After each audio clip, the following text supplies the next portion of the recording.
이 복음을 위하여 그의 능력이 역사하시는 대로 내게 주신 하나님의 은혜의 선물을 따라 내가 일꾼이 되었노라.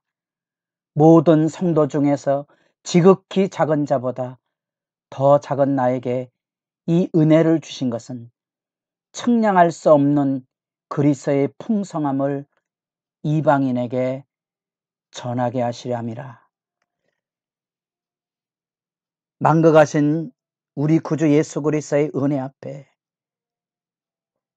새벽을 찾아 나서는 기도자 여러분 안에 이 그리스도의 부유한 복음과 그 영광과 은혜의 풍성함이 날마다 살아있기를 소망합니다.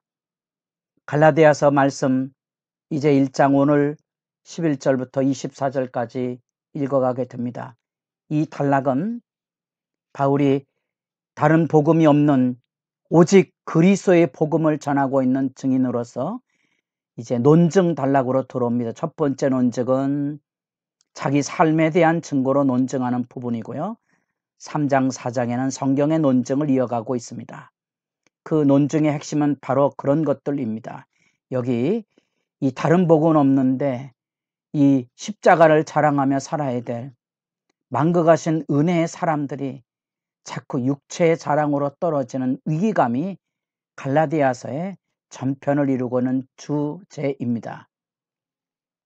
우리가 예수 그리스도의 복음 안에 설 때 우리는 한없이 주님 앞에 낮아져서 주님을 섬기는 사람으로 살아야 되는데, 우리가 자꾸 믿음 앞에 자기가 잘났다고 자기가 종교적인 열심과 자기가 행한 공로를 통하여 자꾸 우월의식에 떨어지게 됨으로써 우리가 영적인 수렁에 떨어지게 됩니다.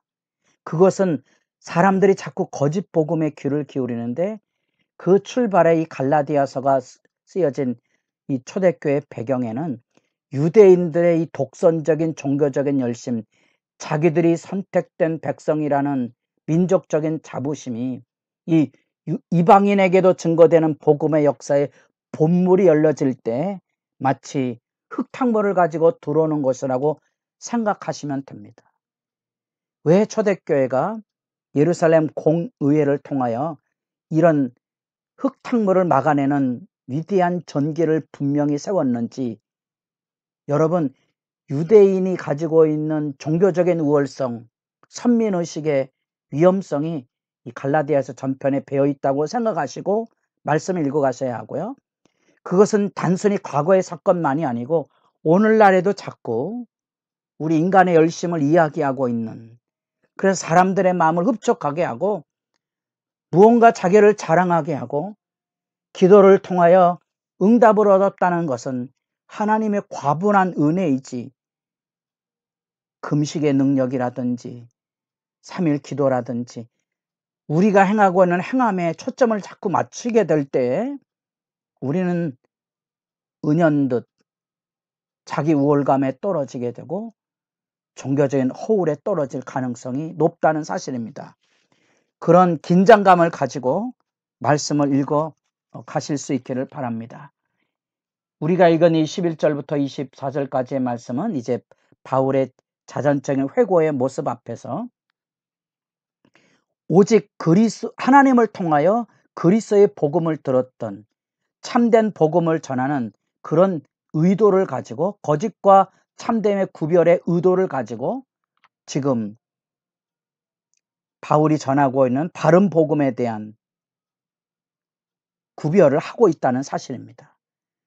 거짓 선지자들과 거짓 교사들이 갈라디아 교회들 속에서 잘못되이 증거됨으로써 갈라디아 교인들이 그곳에 현혹이 돼서 종교적인 우월감을, 할례를 받았거나 율법을 지켜 행했던 자부심들을 가지고 그리스도의 은혜의 복음에서 떠나는, 성령이 주시는 놀라운 십자가의 은혜를 지고 가는 그 영광과 기쁨과 감격을 소멸시키고 인간의 열심으로 빈 껍데기에 복음으로 움직여져 가는 그 안타까운 눈물을 가지고 지금 바울이 논증의 호소를 하고 있다는 사실입니다. 그런 점에서 우리가 읽은 본문 단락 안에 우리는 바울이 예수를 만나기 전에 유대교의 열심에 대한 얘기를 하고 있습니다.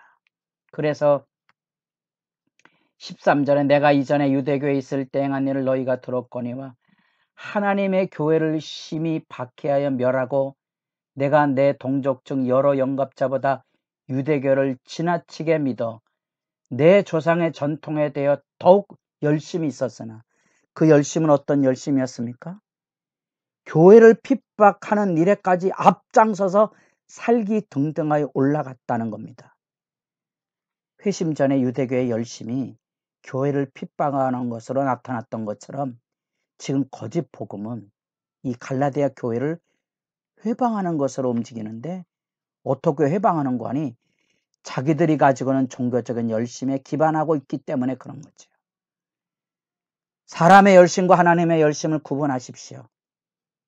사람의 열심은 자기를 높이고 남을 비난합니다. 교회를 핍박하고 잘못된 사람들을 비난합니다. 하나님의 열심은 자기를 높이는 게 아니고 자기를 낮추고요. 사람들을 존중하고 사람들을 향하여 눈물을 흘려줄 수 있는 거지요. 심지어 자기를 핍박하는 자들을 향하여도 그들의 영혼의 불쌍함을 가지고 눈물을 흘리는 것이 하나님의 열심입니다. 사람의 열심과 하나님의 열심을 만들어내는 것은 거짓 복음은 사람의 열심을 만들어내지만 참된 복음은 하나님의 열심을 이루어낸다는 사실입니다. 그 이야기를 지금 하기 위한 서론적인 작업을 하고 있습니다. 그래서 여기 15절 그러나 내 어머니의 태로부터 나를 택정하시고 그의 은혜로 나를 부르시니까 은혜라는 말을 잊지 마십시오. 마치 선지자가 모태로부터 하나님 앞에 택정함을 입었다는 이사야나 예레미야의 증언처럼 하나님의 영광에 택정을 입었다는 사도권의 영광을 표현하는 말일 뿐 아니라 그의 은혜로 나를 부르신 이 은혜라는 말, 이 은혜라는 말에는 사람의 열심은 없어요. 은혜라는 말에는 오직 하나님의 영광과 하나님의 놀라운 사랑이 그곳에 있는 거죠. 나는 아무것도 아닙니다. 2장 9절에 내게 주신 은혜, 하나님의 은혜가 내게 주신 은혜로 나타나서 2장 논증의 결론이 2장 20절이죠. 다 암송하실 수 있겠습니까? 내가 그리스도와 함께 십자가에 못 박였나니 그런즉 이제는 내가 사는 것이 아니요 오직 내 안에 그리스도께서 사시는 것이라.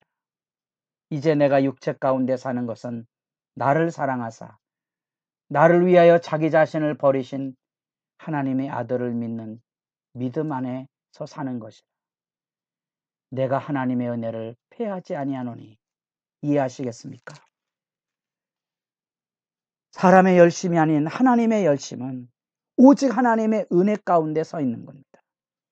그 하나님의 은혜를 지금 바울은 하나님의 아들의 계시로 여기 드러내주고 있는데 그것은 하나님께서 자신에게 직접적으로 그리스도가 자신에게 직접적으로 같은 말입니다. 그리스도께서 자기에겐 부활의 영광으로 나타나셨던 사도행전 9장의 증거를 여러분들이 기억하십니까? 그 이야기를 하나님께서 바로 그리스도를 내게 계시로 주셨다는 사실로 표현해내고 있는 거지. 이것은 사람에게 받은 것이 아니에요. 그 이후에야 이 계시 안에서 있을 이후에야 예루살렘을 방문해서 사도들과 교제를 나눔으로써 자기가 받았던 계시와 사도들을 통하여 만났던 그들을 통하여 전해들은 예수 그리스도의 복음을 함께 풍성하게 공유했다는 사실입니다. 그리고 자기 삶의 변화에 대한 얘기를 아라비아로 갔다가 3년 동안 예수 그리스도를 만나고 저 다메섹에서부터 아라비아 이 남부 지역까지 복음 전달을 살다가 아레오보고 왕의 체포될 위험성을 넘어 다메섹을 거쳐서 자기 고향 다소로 내려갔던 이야기의 이 이야기들을 들려주고 있습니다. 우리는 말씀을 통하여 지금 그리스도의 계시를 분명히 바울이 논증하고 있는 모습을 보게 됩니다. 그리스도가 나타나셨고 하나님께서 그리스도를 통하여 계시하신, 그래서 하나님을 만난 회심과 그리스도를 통하여서 자기가 받은 소명을 따라 예수 그리스도의 복음을 전하고 있다는 사실입니다.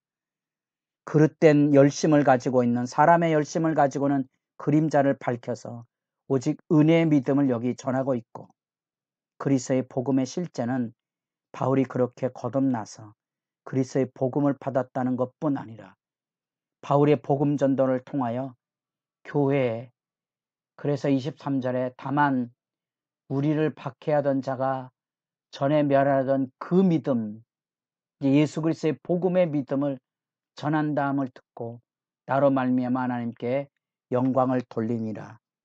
그 입증의 증거를 여러분 주의 말씀 앞에 서서 나도 과연 받은 은혜를 따라 주님을 섬기고 있는지, 그래서 사람들에게 교회의 이웃들에게 하나님께 영광을 돌리는 믿음의 삶을 바르게 이루어가고 있는지 살펴 기도하는 자리에 나아가시기 바랍니다.